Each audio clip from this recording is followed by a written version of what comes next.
2 years back, the entire digitalization program at HIL was born.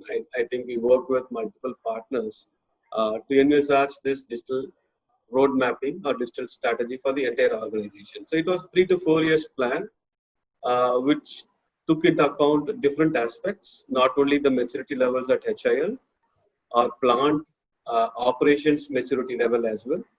Different plants, 20 plants spread across entire India, 20 odd plants, manufacturing plants, and then we had outside in views as well from the market. The ecosystem in which we operate, so the supplier system as well as the customers, their feedback also was taken into account. So all this was mixed with preparing a digital unit. And we had a clear-cut segregation of what will happen in a finance transformation, procurement and logistics transformation, manufacturing transformation, and as a culture, HR and culture building exercise for a digital enterprise. We had a separate line for that as well. So this entire was put together as a digital transformation plan. And so if I want to touch about manufacturing, each one had its own journey map. If I take manufacturing from that leaf, and then if I talk about it, the entire transformation for manufacturing was based on Industry 4.0. And it is not just, it came with all the plant heads sitting together along with the manufacturing vice president across different SBUs and having a chat with partners along with the digitalization team and visualizing what all needs to happen and how this could be achieved as an Industry 4.0 journey. So that was very critical. So the foundation was laid there for the entire transformation. Great. I mean, that's really a really good background to how this whole thing happened. And what stood out for me in terms of our interactions with the HIL team is the ambition was always there, right, to really make it big, right? So I realized that you had the plan worked out, as you said, for in a sense the entire 20 plants, right? So what was the key reason for that, right? You looked at it complete big picture, right, and started with that entire plan for that, So why did you go about doing it that way? Interesting thought, and a very interesting question, right? Let's take this manufacturing, right? So we had as a HIL, we had close to 20 manufacturing plants. These plants were commissioned at different years. As is a 70-year-old organization, so you will naturally know they are spread across different years. Different machinery was purchased. We have 4 business units. The products that got introduced are different, and all these manufacturing plants. I'm just taking one part of the entire problem. So manufacturing, right? So we had different maturity levels, different problem statements to attack. We had different solutions for these problem statements. But combining everything together, so you need to have a visualization well drawn out. You can't work on a very localized one problem at a plant. You need to have a plan. When you're visualizing the entire digital transformation, it has to be across all the plants and it has to touch all the plants and it has to solve most of the problems that are happening. So the visualization happened at the organization level and at all plants. Even for the Industry 4.0, we had taken into consideration all the plans, and then we said the roadmap has to be laid in such a way that it can get rolled out to all the 20 plants with the timelines that we had in mind, 2 years max, and that's how it was visualized. So yes, definitely you have to look at your payback and ROIs to solve these problems, but when you're looking at a solution that can address most of the problems, payback and ROI automatically falls in place. Yeah, fabulous. So that's the perfect point for me to be okay. We definitely need to look into ROI, and I believe that also one of the reasons why I think essentially it was a 1-2 punch system, right? So you had phase 1, which covered like 4 plants, and then the rest 16 after. So what was the kind of guiding philosophy behind that? Oh, okay. So while I explained why we were looking at all the plants together for our end state, we had to start our journey somewhere. So it need to start. It could be a plant. Definitely, we were not looking at only one production line or one asset monitoring. Definitely not, because we were always looking at um, a platform, a foundational layer that can lay the journey path correctly for Industry 4.0.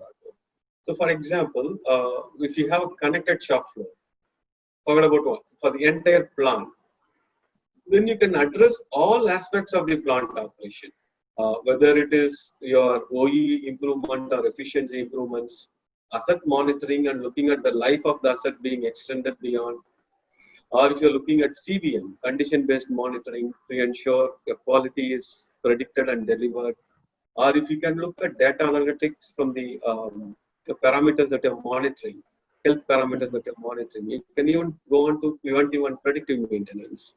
So, or if you're monitoring raw material consumption, you can look at how you can fine tune your process. Savings can come from there. Energy management. So, there are huge number of cases when you think of Industry 4.0. But the foundational layer becomes a platform that can collect all this together to ensure you have real-time decision making and also gets you the real data for you to look at predictive analytics in the later part of it. Right? So that was your fund. So when you are laying it out, then you started laying out the connected shop floor, the digital shop floor as the first part of it, and that's how we started our journey. Your question on whether, so there are no, in our mind there are no second thoughts to look at only one production line. We always looked at the entire plant. Your question is, Murli, you had 20 plants, but how did you pick 4 plants to start with? This came from my senior management, very senior management. We were looking at one plant, but they had, this tells us how it is top driven as well on the digital transformation. They said, why don't you pick up 4 plants? And then what we did was we distributed it across different business units. So we had 4 business units. So we picked up plants from each business unit. And one business unit had 2 different ways of manufacturing. So we picked up the same. The reason for that is once we do this, the change sets in, the change champions. We will. Our thought was these change champions who have championed this change in their own plants. They can take out this template and start rolling out in different plants. And we would have spent enough time during the first rollout. But after that, the template is ready so that we quickly can roll out to the remaining 16 plants or 17 plants is what we were looking at. And that's how we spread the, that's how we chose the 4 plants across business units start with.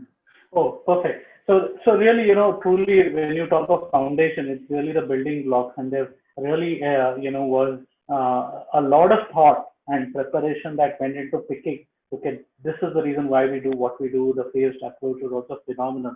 And what I find, truly, noteworthy is the fact of, you had this notion of the creating the digital champion, right? Because once somebody is, has seen success in what they're trying to do in their own plant, they then automatically become, champions of that and pushing that across multiple plants, right? So, obviously the people element of bringing change, right, is very central to driving digital transformation. And while you mentioned top down, having the digital champions on the ground is also a very, very critical component, right? So were there any other things that, you put in place to, get the people excited, right? And the digital champions also seeing some,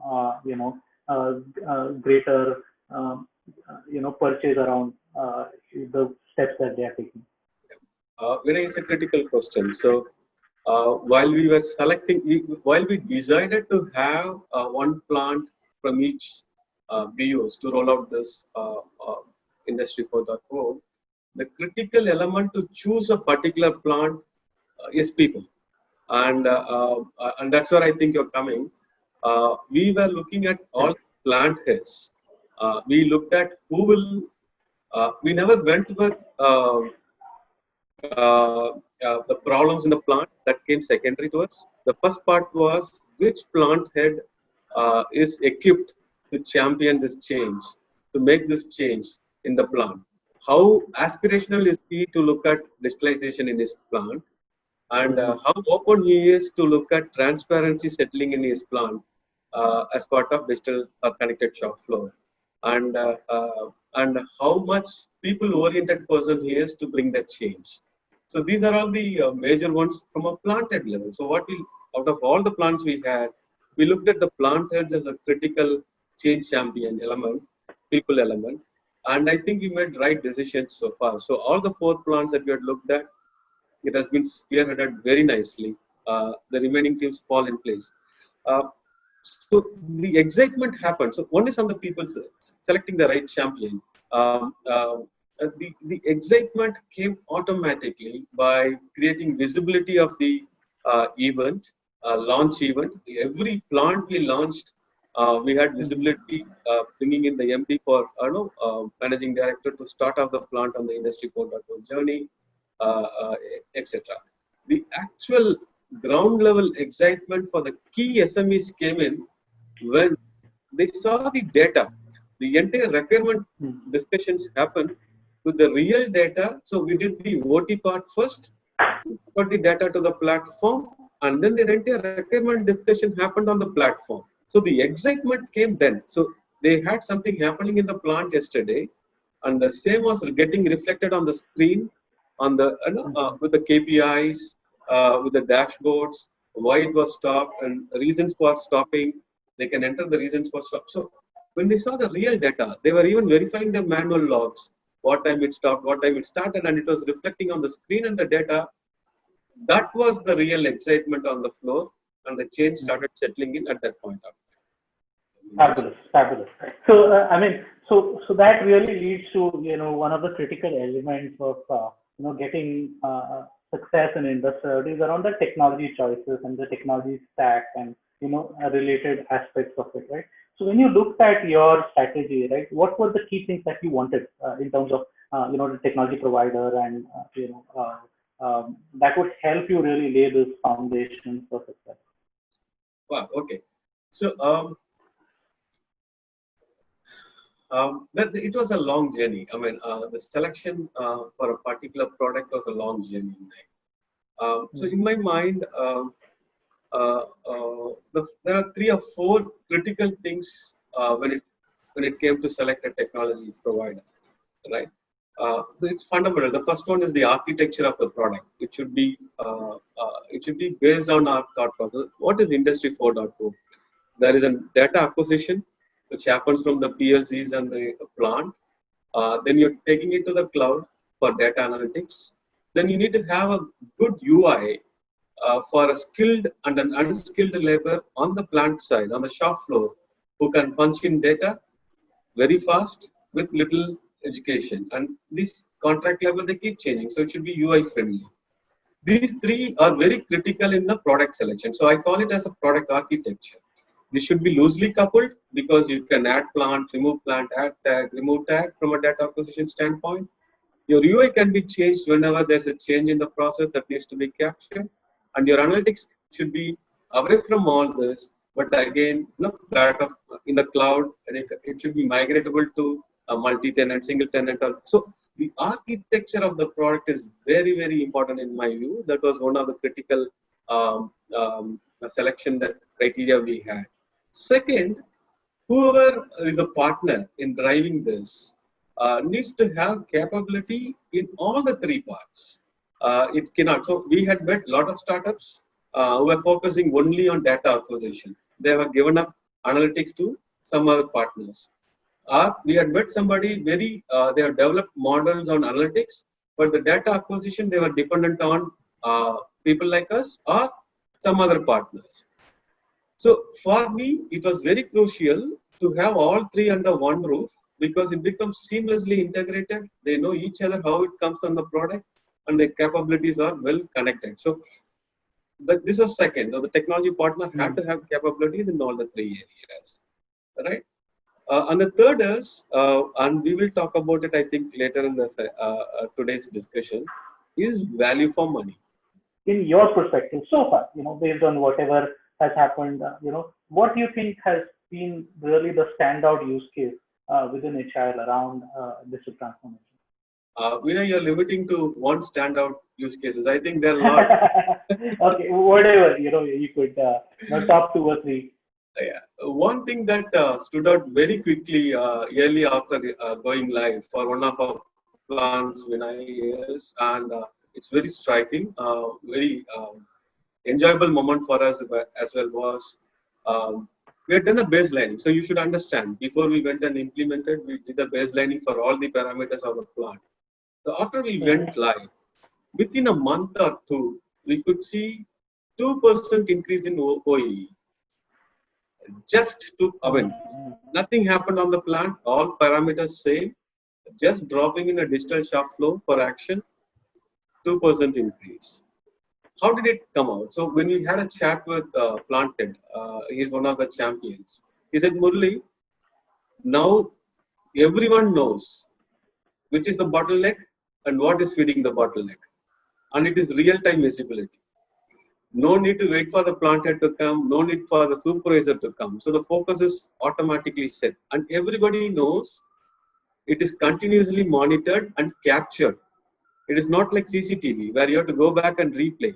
It is completely captured and the KPIs are coming out of it. So earlier, small breakdowns, probably if you had set a limit, anything more than 5 minutes needs to be reported, will never come to the notice of the plant head. Correct. But same machine, 3 minutes, 3 times if it has failed in a particular shift, now it's getting registered. The relevant people start thinking, if it has failed 3 times, what will happen in the next shift or in upcoming shifts. So they start engaging much earlier, so the availability goes up. So that is another use case that came out very nicely for us. Informal use case or benefit that we saw, one of our plant supervisor was getting married. He ran the entire plant when he was away for 2 weeks using laptop and continuously advising. After the shift, he logs in, he gets the entire OEE, plant OEE, line, machine wise, then he leaves instructions for the next team to operate. And it was so amazing to see how it was happening. So all this is after we went live. During discussion itself, when we saw the enthusiasm coming up, traceability is something which got defined. In our plant, we had 20-odd modes moving around, different mixtures coming in. I'm talking about one particular plant and one product. Earlier, it was so laborious for somebody to manually note which mold, which mixture, when at what time. So the traceability was a problem. Now, once that has been automated, traceability completely fall in place. Energy management. The team is so excited on energy. They are looking at now other utilities. Our process is water heavy. So they wanted to monitor the water. They wanted to measure the water that is being used now so that they can even look at cost from saving the water. So the users, that's why the foundational layer of having a connected shop floor across has really helped. To summarize, right? To summarize, for one particular plant that went live, I would say the payback was around 6 months for the investment that we have made for the plant. So, are there any key learnings or any guidelines that you would want to give to folks around the whole data acquisition part of the equation, the OT data collection part of it? Fine. So our journey there was data acquisition. We had already SCADA running, Vinay, right? So 20 plants, we had 3 to or 4 different SCADAs running across plants, depending upon the stage at year in which it got. One was Rockwell, Siemens. So we had multiple, some was from Chinese as well. So we had different PLCs there running. The data acquisition is important because that's the starting point for your entire journey, Industry 4.0 journey, and right. So the biggest learning we had was you have to do your OT much earlier than you actually get into a business discussion. So that falls automatically in place. The partner you select has to have the OT capability. The team that comes from the partner needs to understand different systems. They should have had interactions with OEMs before. So we are commissioning a new plant as we speak. And the team that had come to look at OT, they knew the new machine that is coming as well as a very old machine, German machine, which had 70 years of history and their own PLC in place or Rockwell in place, how to extract data from those ports using the OPC. So it is, the learning is you have to do OT first, OT readiness check first.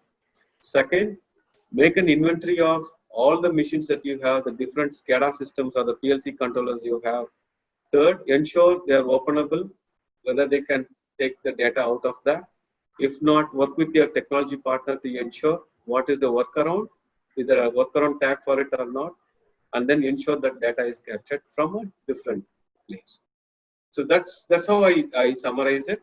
The final point there is about security. I think we all know how secure we should look at this data communication happening to the cloud.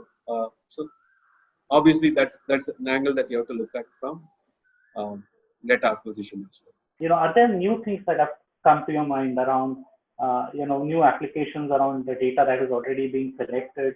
Or are you looking at, even taking this beyond your boundaries, like the suppliers and all of that, right? So how are you looking at moving this forward? No, this is good question. This has really created an excitement in the plant teams and in us under the management on the Industry 4.0 journey, right? So there are two things. One is horizontal deployment. So we have completed 3 to 4 plants. I need to look at remaining 16 plants going live. This COVID has given a break to our plants. So definitely we will resume operations and then see how this can be horizontally deployed across all the plants. The next one is vertical. I mean, once a plant is live on a digital shop floor, it opens up many possibilities like we are talking about. Currently, we are looking at predictive maintenance to be done in a couple of plants where it has already been live. So we are thinking, how do we couple this with spares and spares cost? We are looking at asset lives coming in and how we can compare it with the spare availability. We are also, one of the important things that has opened up is, now that we are capturing the performance of the machine, can we open up the data to the OEMs themselves? These transformations, either you stand on the sideline and watch happening in somewhere else and you talk about it, or you take a plunge and then make it happen for yourself and for your organization. And I think with that thought, probably I leave the audience. You have to take the plunge. Industry 4.0, in my view, is a very next generation foundational manufacturing concept that you have to put in place for the business to realize more value from their plants.